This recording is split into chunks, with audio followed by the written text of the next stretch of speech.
யோவான் எழுதின சுவிசேஷம் 20ஆம் அதிகாரம் பின்பகுதியிலே ஒரு பகுதியானது இவ்விதமாய் சொல்லப்பட்டிருக்கிறது. உங்கள் துக்கம் சந்தோஷமாய் மாறும். உங்கள் துக்கம் சந்தோஷமாய் மாறும்.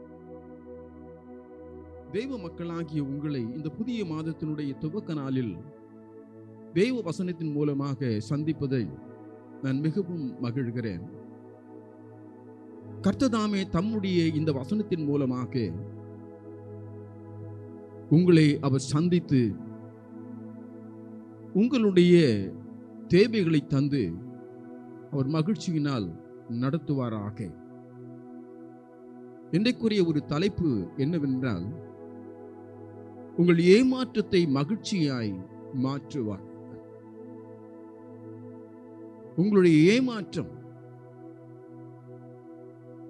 அதன் மூலமாக துக்கம் வேதனை அடைய செய்து அதை தாங்கிக் கொள்வதற்கு முடியாதபடி அங்கலாய்த்து தன் வாழ்க்கையை முடித்துக் போனது என்று எண்ணி கலங்கி தவிக்கிற மக்களோடு கூட இன்றைக்கு தேவன் பேசுவார்.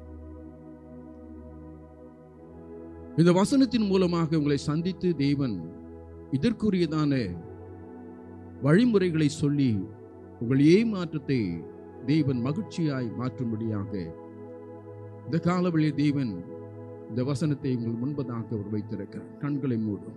எங்களை நேசிக்கிற ஜீவனுள்ள நல்ல தெய்வமே, இந்த காலவெளியிலுமே நன்றியோடு கூட ஸ்தோத்திரிக்கிறோம், துதிக்கிறோம். வசனம் உம்முடையது.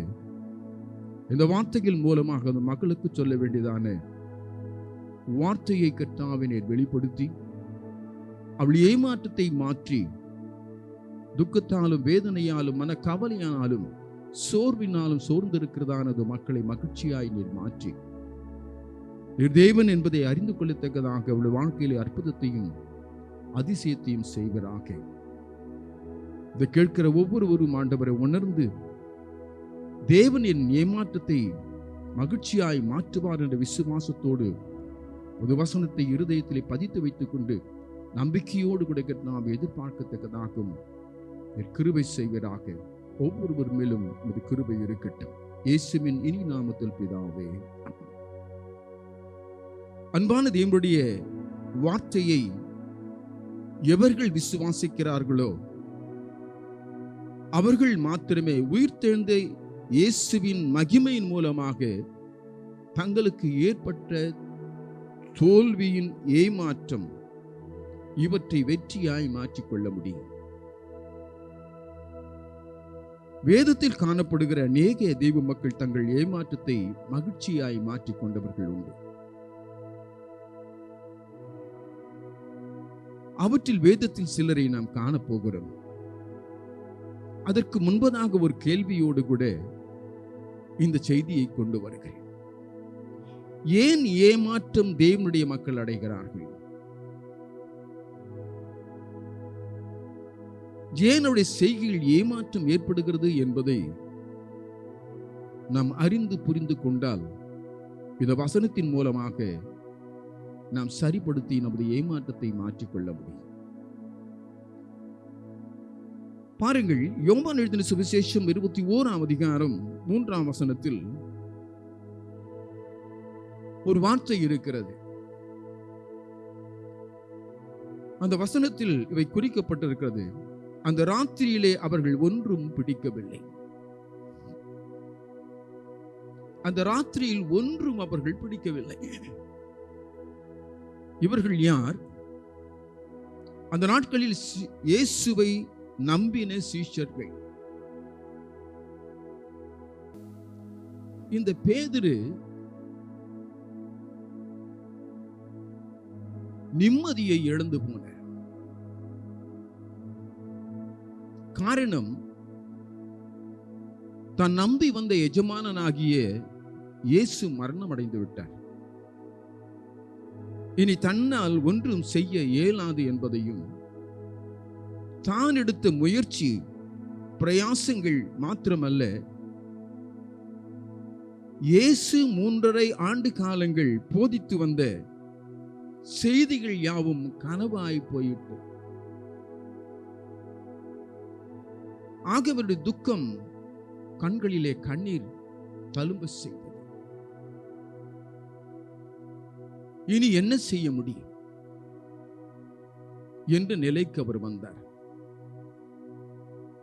தன்னோடு கூட இருந்த இயேசு அநேக திருவார்த்தைகளால் அவளோடு கூட பேசி திடப்படுத்தி அதிகாரத்தையும் கொடுத்து அநேக அற்புதங்களை செய்யும்படியாக செய்தவர்.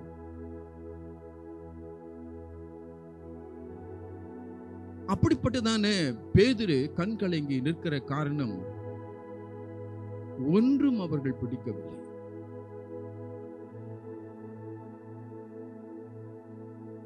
ஏன் அவ்விதமாய் பேதுரு கலங்கி நின்றார்? எஜமானன் மரித்து போனார். ஆகவே இனி என்ன செய்ய போகிறோம்?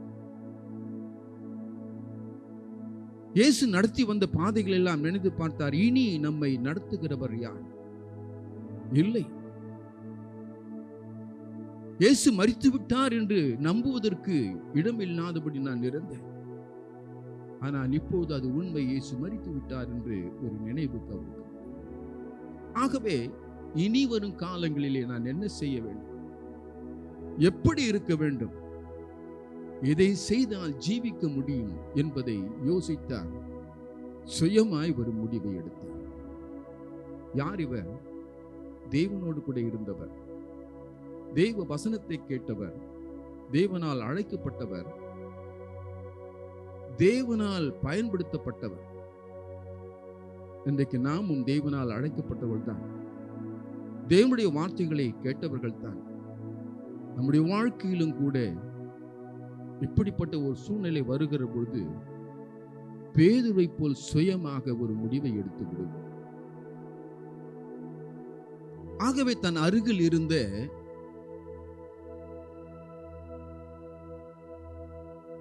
இளைய சீஷர்களை பார்த்தவர் சொல்லுகிறார்.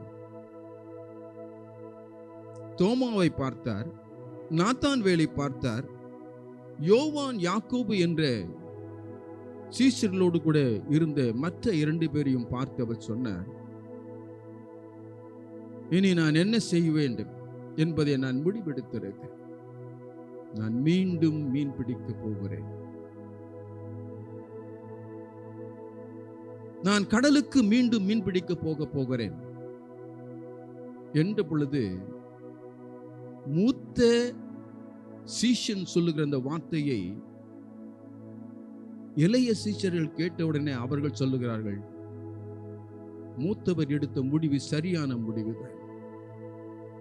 ஆகவே அவர் சொல்லுகிறபடியே நாமும் செய்வோம் என்று இவர்கள் பேதுருவை பார்த்து சொல்லுகிறார்கள், நாங்களும் உம்மோடு கூட மீன் பிடிக்க வருகிறோம். அன்பான தேவனுடைய பிள்ளைகளாக இருக்கிறவர்கள், ஒரு மூத்த விசுவாசி செயல்படுகிற விதத்தை கண்டு பின்வரும் இளைய விசுவாசி அதை செயல்படுத்தும் பொழுது முடிவு எவ்விதமாயிருக்கும்? ஒரு மூத்த ஊழியன் எவ்விதமான ஒரு முடிவை எடுக்க வேண்டும் என்பதையும் அந்த முடிவு சரியானதா என்பதையும் தெரிந்து அவன் செயல்பட வேண்டும். ஒரு குடும்பத்தில் முதன்மையாய் இருக்கிற தகப்பனும் தாயும் எவ்விதமான ஒரு முடிவை எடுக்கிறார்களோ அந்த முடிவின் வழியிலேதான் அவருடைய குடும்பங்கள் பயணிக்கும். அவருடைய முடிவு எவ்விதமாய் இருக்கும் என்பது அனுபவத்திலே ஒன்று நல்லதா இருந்தால் பரவாயில்லை, ஆனால் வேதனைக்குரியதாக இருந்தால் இதனுடைய பொறுப்பு யாருடையது என்றால் குடும்ப தலைவனுக்கும் குடும்ப தலைவிக்குமாகவே இருக்கிறது. இந்த 12 சீஷர்களிலே இவர் மாத்திரமே முதன்மையாக தேவன் வைத்தார். நீ கற்பாரை உண்மையில் நான் சபையை கட்டுவேன். ஒரு பொறுப்புள்ள ஸ்தானத்தில் இருக்கிற இந்த பேதுரு தான், நான் மீண்டும் போகிறேன். இந்த சீஷர்கள் இயேசுவை பின்பற்றினவர்கள் இப்பொழுது பேதுருவை பின்பற்றி அவர் செல்கிறவர்களாய் இருக்கிறார்கள். இந்த கலிலேயா கடலிலே தான் ஆண்டவராகிய இயேசு கிறிஸ்துவோடு கூட பேதுரு கடல் மேல் நடந்தவர். கவனியுங்கள், பெருங்காற்று மலைகளும் அவள் காலுக்கு கீழாய் இருந்தது. அதை சொல்ல வேண்டுமானால் பெரும் துயரமும் சோதனமும் எல்லா பிரச்சனைகளும் பேதுருவின் கால்களுக்கு கீழாயிருந்தது. உலகம் அவள் கால்களுக்கு கீழாயிருந்தது. அதே பேதுரு இப்பொழுது சொல்லுகிறார், கடலிலே நான் மீன் பிடிக்க போகிறேன்.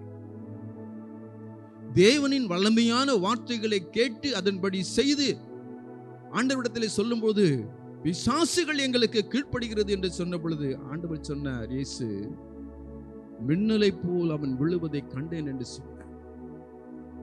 இப்படி நடந்த சம்பவங்கள் எல்லாம் நேருக்கு நேராய் செய்த இந்த பேதுரு சொல்லுகிறார், நான் மீண்டும் உலகத்திற்கே போகிறேன்.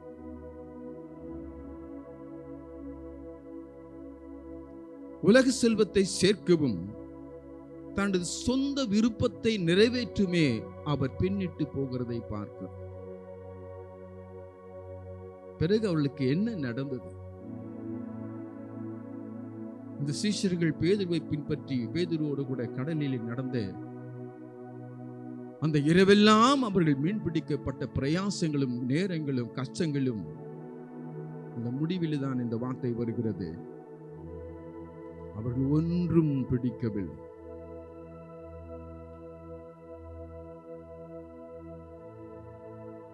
அந்த ராத்திரியில் அவர்கள் ஒன்றும் பிடிக்கவில்லை. யோசித்து பாருங்கள், உலகத்தின் மேல் நடந்தவர், பிரச்சனை மேல் நடந்தவர், போராட்டத்தின் மேல் நடந்தவர், ஜெயம் எடுத்தவர், அதிகாரமுடைய தேவனோடு கூட இருந்தபோது காற்றும் கடலும் எழும்பும் போது கர்த்தர் சொன்னார், இறையாதே, அமைதியாயிரு என்ற போது கடல் அலைகள் எல்லாம் அமர்ந்தது, கொந்தளிப்பு நின்றது. இதை கண்ணார கண்ட இந்த பேதுரு தான் இப்பொழுது இரவெல்லாம் அவர் தேடி உழைச்சும் கண் விழிச்சும் இப்பொழுது ஒன்றும் இல்லை.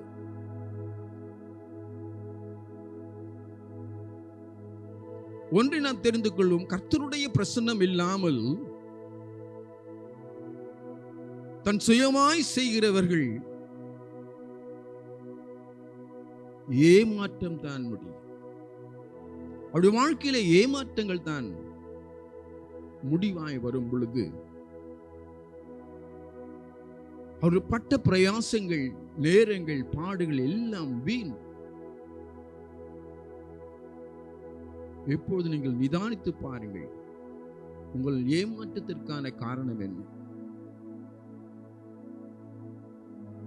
அவருடைய பிரசன்னம் உனக்கு முக்கியமா, அல்லது பேதுருவை போன்ற அனுபவம் உள்ள சுய செயல்கள் முக்கியமா? அநேகர் சுய எண்ணங்களின்படி செய்யவே விரும்பி தேவ வார்த்தையை தள்ளி, தேவ பிரசன்னத்தை தள்ளி செயல்படுகிற போது அவள் எதிர்பார்த்த முடிவு எவ்விதமாய் இருக்கிறதால் மாற்றாக ஏமாற்றமாக முடிகிறது. பாவம் பேதுரு. பேது தன்னோடு இருக்கிற சீஷர்களை பார்க்க, தோமாவை பார்க்க, யோவானை பார்க்க,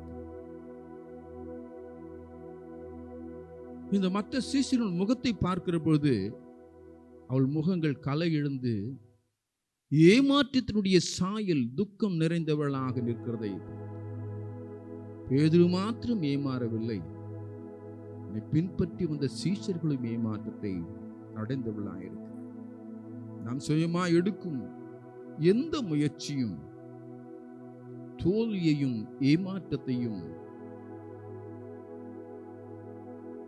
கொண்டு வரும் என்பதை நாம் புரிந்து கொள்ள வேண்டும். உலகத்தாரை பற்றி நான் பேசவில்லை. தேவனால் தெரிந்து கொள்ளப்பட்டு அழைக்கப்பட்ட தேவனுடைய பிள்ளைகளை குறித்து இந்த காலவெளியிலே பேசிக் கொண்டிருக்கிறேன். தேவனுடைய பிள்ளைகள், நீங்கள் ஏமாற வேண்டும் என்று தேவன் ஒருபோதும் அவர் நினைத்ததும் இல்லை. அதற்கான காரியத்தை அவர் செய்ததும் இல்லை. அதற்காக அவர் வேத வசனத்தை உங்களுக்கு சொன்னதும் இல்லை. அதிகாரமுள்ளதான வார்த்தையை அவர் சொல்லி நீங்கள் மகிழ்ச்சியா இருக்க வேண்டும் என்பதற்காக ஒரு வாக்குத்தத்தங்களாக, வார்த்தைகளாக நான் உன்னோடு கூட இருப்பேன் என்றையும் உறுதிமொழியாய் சொன்ன அந்த தேவனுடைய வார்த்தையை விசுவாசிக்காமல் சுயமாய் எடுத்த முடிவின்படியே அவர்கள் இப்பொழுது ஏமாற்றத்தோடு கவலையோடு தலை குனிந்திருக்கிறார்கள். இந்த நாட்களிலே ஏமாறவில்லை, நான் என் வாழ்க்கையிலே ஏமாற்றமே கண்டதில்லை என்று சொல்லுகிறவர்கள் ஒருவராகிலும் உண்டா? இன்றைக்கு எங்கு பார்த்தாலும் ஏமாற்றங்கள். பிள்ளைகள் பெற்றோர்களை ஏமாற்றுகிறது, பெற்றோர் பிள்ளைகளை ஏமாற்றுகிறார்கள், மனைவி கணவனை ஏமாற்றுகிறார், கணவன் மனைவியை ஏமாற்றுகிறார். குடும்பமாக ஏமாற்றத்தின் மூலமாக இன்றைக்கு மனம் கசந்தவர்களாக வெட்கி தலை குனிந்து ஏமாற்றத்தோடு கூட கலங்கினவர்களாய் வாழ்ந்து கொண்டிருக்கிறவர்கள் எண்ணிலடங்காத மக்கள். இந்த சத்தத்தை கேட்டுக்கொண்டிருக்கும் பொழுது நீயும் அவைகளிலே ஒருவராக இருக்கலாம். உன்னை பார்த்துதான் தேவன் இன்றைக்கு சொல்லுகிறார், உன் துக்கம் சந்தோஷமாய் மாறும், உன் தோல்வி மகிழ்ச்சியாய் மாற்றக்கூடிய கர்த்தர் நான் இருக்கிறேன். ஏனென்றால் நான் உன்னை அழைத்தேன், நான் உன்னை தெரிந்து கொண்டேன். ஆகவே உன்னை ஏமாற்றத்தோடு விட நான் விரும்பவில்லை. பாருங்கள், யோவான் சுவிசேஷம் 21ஆம் அதிகாரம் 4ஆம் வசனத்தில், விடியற் காலமான போது இயேசு கரையிலே நின்றார். இயேசுவுக்கு நன்றாய் தெரியும், சுயமாய் அவர்கள் முடிவெடுத்து அவருடைய வாழ்க்கையை கட்ட அவர்கள் நினைத்து புறப்பட்டவர்கள் ஏமாற்றத்தோடு இருப்பார்கள் என்று அறிந்த தேவனாகிய கர்த்தர் கரையிலே வந்து நிற்கிறார். ஆனால் இந்த சீஷர்கள் கரையில் நிற்கிற இயேசுவை அறிந்து கொள்ளவில்லை. அவர் மனதுருகிற தேவன், இரக்கமுள்ள தேவன், நன்மை செய்கிறவராய் சுற்றித் திரிகிற தேவன். தன் பிள்ளைகள் வேதனையோடு கூட ஏமாற்றத்தில் கலங்கி நிற்கிறவர்களை ஒருபோதும் தேவன் விட்டு விலகி போகிறவர் அல்ல. அவர்களை தேற்றவும் ஆற்றவும் மகிழ்ச்சியாய் மாற்றவுமே தேடி வருகிறார். அவர் காலவெளியிலே தன் பிள்ளைகளை நோக்கி அவர் கேட்கிறார். தேவன் பேசுகிறவராகவே அங்கே அவர் நிற்கிறார். எவ்விதமாய் அழைக்கிறார், பிள்ளைகளே, புசிப்பதற்கு உங்களிடத்தில் ஏதாகிலும் உண்டா? தேவன் பேச ஆரம்பிக்கிறார். உடைந்து நொறுங்கி போய் இருந்தால் அன்பான தேவனுடைய பிள்ளையை, நீ கலங்கி நொறுங்கி இருக்கிற வேளையில் தேவன் பேசுவார். ஒரு ஏமாற்றத்தையும் தோல்வியையும் நீ சந்திக்கும் போது தேவனுடைய சத்தம் நிச்சயமாய் உன் செவிகளிலே விழும். ஒன்று வசனமாக வரும், அல்லது சொப்பனமாக வரும், தரிசனமாக வரும், அல்லது தேவனுடைய சபையிலே நீ இருக்கும் பொழுது தெய்வ செய்தியாய் உனக்கு அவை வரும். தேவன் பேசுகிறவர் என்பதை அறிந்து கொள். உன் துக்கம் சந்தோஷமாய் மாறுவதற்காக, உன் ஏமாற்றம் மகிழ்ச்சியாய் மாறுவதற்காக தேவன் உன்னோடு கூட பேசுகிறவனாக அவர் இருக்கிறார். ஆனால் பாருங்கள், புசிப்பதற்கு ஏதாகிலும் உண்டா பிள்ளைகளே என்றவர் கேட்டார். ஆனால் இவர்கள் உண்மையான ஒரு பதிலை சொன்னார்கள். என்ன சொன்னார்கள்? ஒன்றுமில்லை எங்களிடத்தில். உண்மையாகவே அவர் புசிப்பதற்கு தான் கேட்டாரா? இல்லை. இவர்கள் உண்மை உள்ளவர்களா என்பதற்காகவே அவர் கேட்டார். புசிப்பதற்கு உங்களிடத்தில் ஏதாகிலும் உண்டா?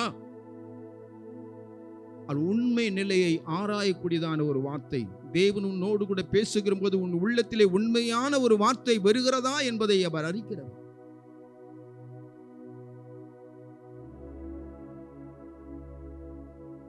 யாக்கோபையும் அவ்விதமாக கேட்டார். உன் பெயர் என்ன என்று சொன்ன பொழுது ஏசா என்று சொன்னவன் இப்பொழுது நான் யாக்கோபு என்று உண்மையை சொன்னார். உண்மையை ஒத்துக்கொள்ளுகிற ஒரு குணத்தை உடையவர்களுக்கு அடுத்து அவர் என்ன செய்கிறார்? வார்த்தையை அவர் பேசுகிறார். ஆண்டவரே, எங்களுக்கு ஒன்றுமில்லை, மற்றவர்களுக்கு கொடுக்கவும் எங்களிடத்தில் ஒன்றுமில்லை.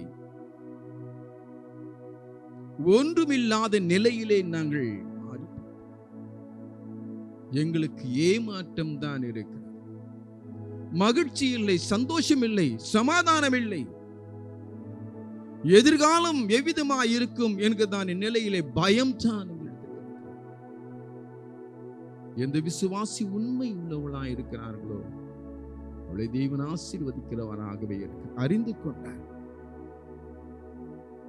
அதை அவர் பரீட்சித்து பார்க்கிறவராய் இருக்கிறார், சோதித்து பார்க்கிறவராய் இருக்கிறார்.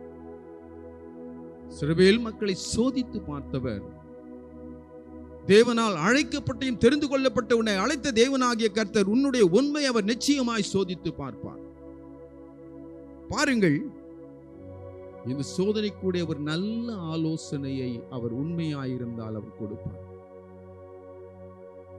அந்த ஆலோசனையில் அவருடைய செய்கைக்கு வேண்டிய பலனையும் அவர் கொடுப்பார். யோவான் 21:6 நல்ல ஆலோசனை அவர் கொடுத்தார். இந்த ஆலோசனை என்ன? அது ஒரு சோதனையாய் அவர் வைத்தார். உண்மையை பார்த்தார், அடுத்து இந்த சோதனையில் செய்கையை எவ்விதமாய் இருக்கிறது என்று சோதித்து பார்க்கிறவராய் இருந்தார். இந்த 26 நீங்கள் உங்கள் படகுக்கு வலதுபுறமாக வலையை போடுங்கள், அப்பொழுது உங்களுக்கு அகப்படும் என்றார். எவ்விதமான சூழ்நிலையில் தேவன் இந்த வார்த்தையை அவளுக்கு சொன்னார் என்றால், இந்த ராம் முழுவதும் அவர்கள் உழைத்து களைத்து துவண்டு போயிருக்கிறார்கள். பேதுருவுக்கு நன்றாய் தெரியும், இந்த கடலுடைய எல்லா எல்லைகளிலும் சுற்றி திரிந்தவன், எந்த நேரத்தில் எந்த மீன் எங்கே வரும் என்பதை அறிந்து அங்கே வலைவீசி பிடித்த திறமையான ஒரு மனிதன். இப்பொழுதோ அவன் திறமையெல்லாம் மற்று போனவனாக, பலனில்லாதவனா கலங்கியிருக்கிற வேளையில், திறமையுள்ள எனக்கு நீ சொல்லுகிறீரா என்று கேட்காதபடி கரையிலிருந்து அதிகாரத்தோடு வருகிற இந்த வார்த்தையின் செய்கையை மன் அறிந்து கொண்டு அவ்விதமாகவே செய். தேவனுடைய வார்த்தையை கேட்கும்போது அவ்விதமாய் செய்யுங்கள். நடந்தது என்ன? வலையை வீசினார்கள். வலை நிறைய மீன்கள் நிறைந்திருந்தது. இழுக்க முடியாதபடி பார்க்கிற போது யோவான் பார்க்கிறார், இந்த அதிசயத்தையும் அற்புதத்தையும் செய்யக்கூடிய ஒருவர் அவர்தான் இயேசு என்று அவன் அறிந்து, கரையிலே நிற்பது இயேசு என்றவன் கூக்குரலிட்டான். தேவனுடைய பிள்ளை, உன்னுடைய வாழ்க்கையில் அற்புதத்தையும் அதிசயம் செய்கிற தேவனாகிய கர்த்தர் ஒரு வார்த்தையில் விசுவாசம் வைத்து இருப்பாயே ஆக்கில் ஒரே மாற்றங்கள் மகிழ்ச்சியாய் மாறத்தக்கதாய் அற்புதத்தையும் அதிசயத்தையும் வெற்றியையும் அவர் கொடுக்கிற தேவனாகிய கர்த்தர். தேவனுடைய மக்களாய் இருக்கிற நீங்கள், உங்களுடைய தோல்வி எதிலே இருக்கிறது? உங்களுடைய ஏமாற்றம் எதிலே இருக்கிறது? கர்த்தருக்கு முழு விசுவாசத்தின்படி ஒரு வார்த்தையிலே கீழ்ப்படியுங்கள். உங்கள் வாழ்க்கையிலே ஏமாற்றங்கள் மாறி போகும். இன்று ஜீவனோடு கூட இருக்கும் இயேசு தோய்ந்து போன தோல்வியுற்ற ஏமாற்றம் அடைந்த சீசர்களை சந்தித்து மகா பெரிய மகிழ்ச்சியை கொடுத்தது போல உங்கள் வாழ்க்கையிலே அருள் புரிவார் என்பது இந்த காலவழியை நான் உங்களுக்கு சொல்லுகிறேன். உன்னிடத்திலே ஒன்றும் இல்லாமல் இருக்கலாம், தோல்வி தவிர வேறொன்றும் இல்லாமல் இருக்கலாம், ஏமாற்றத்தை தவிர வேறு ஒன்றும் இல்லாமல் இருக்கலாம், நடைபெறமாக நீ வாழ்ந்து கொண்டிருக்கலாம். ஆனால் உன் தோல்வியை, உன்னுடைய ஏமாற்றத்தை மாற்றக்கூடிய தேவனாகிய கர்த்தருடைய வார்த்தை வருகிற பொழுது உண்மையாய் முழு விசுவாசத்தோடு செயல்படுத்தி பார். இந்த மாதத்தில் தேவன் உன் ஏமாற்றத்தை மகிழ்ச்சியாய் மாற்றி அற்புதத்தை அவர் செய்வார். தீரையில் கலைத்து நான் சொந்து போகும் நேரங்களில், வனாந்தீரையில் கலைத்து நான் சோர்ந்து போகும் நேரங்களில், நேசரின் சத்தம் என்னில் கேட்டிடும், நேசரில் சத்தம் என்னில் கேட்டிடும், என் வாழ்வு செழித்திடுமே. என் வாழ்வு செழித்திடுமே. வனாந்தீரையா தீரையில் கலைத்து நான் சோர்ந்து போகும் நேரங்களில். கண்களை மூடுவோமாக. எங்களை நேசிக்கிற ஜீவனுள்ள நல்ல தெய்வமே, உமது திருவசனத்தை கேட்டுக்கொண்டிருக்கிறதான அருமையான மக்களுடைய வாழ்க்கையில ஏமாற்றம் என்கிறதான கர்த்தாவே தோல்விகளுக்குள் வராதபடிக்கு ஆண்டவரே உமது சத்தத்தை கேட்டு அதன்படி செய்கிறேன் என்று கர்த்தாவே எவர்கள் கீழ்ப்படிந்து உண்மையாய் செய்கையிலே தங்களை காண்பிக்கிறார்களோ அவருடைய வாழ்க்கை ஆண்டவரை மாறட்டும், அவருடைய கலக்கங்கள் நீங்கட்டும், பயங்கள் விலகட்டும், அவருடைய எதிர்பார்ப்புகள் வெற்றியாய் மாறட்டும், ஏமாற்றம் ஆண்டவரே அவளுக்கு மகிழ்ச்சியாய் மாறட்டும், குடும்பங்கள் உமது ஆசீர்வாதத்தினால் தழைத்து பெருகட்டும். இருளை ஆசீர்வதித்துள்ளும் இயேசுவின் இனி நாமத்தில் பிதாவே.